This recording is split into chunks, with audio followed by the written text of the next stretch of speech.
On March 27, 1977, the deadliest accident in aviation history took place on the Spanish island of Tenerife. What began as a normal day of air travel ended in a catastrophe that claimed 583 lives. A chain of unfortunate events. A bomb explosion at Gran Canaria Airport forced many incoming flights to divert to Tenerife's smaller airport, Los Rodeos Airport.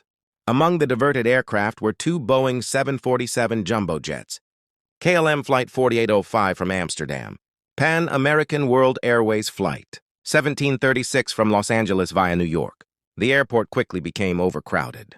Aircraft were parked wherever space was available, creating delays and confusion. Weather conditions deteriorate. As the afternoon progressed, a thick fog began rolling across the airport. Visibility dropped dramatically. Pilots and air traffic controllers could no longer see each other clearly. At the time, modern ground radar systems were not available at the airport. Controllers had to rely entirely on radio communication. The fatal misunderstanding. After the airport at Gran Canaria reopened, the diverted flights prepared to leave Tenerife. The KLM aircraft taxied to the end of the runway and turned around, preparing for takeoff. Meanwhile, the Pan Am aircraft was still taxiing along the same runway and had not yet exited. Radio communications became confusing due to overlapping transmissions and misunderstandings.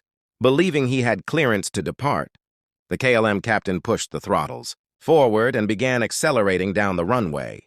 The Pan Am crew, still on the runway, suddenly saw landing lights emerging from the fog. The collision. The Pan Am captain desperately attempted to turn off the runway. At the same moment, the KLM captain tried to lift off early to avoid impact. It was too late. The KLM Boeing 747 slammed into the Pan Am aircraft at high speed. The collision tore both aircraft apart. A massive explosion followed, sending fire and debris across the runway. Casualties. All 248 people aboard the KLM aircraft died. Of the 396 people aboard the Pan Am aircraft, only 61 survived. A total of 583 people lost their lives, making it the deadliest accident in aviation history. Investigation findings. Investigators concluded that several factors contributed to the disaster. Miscommunication between pilots and air traffic control.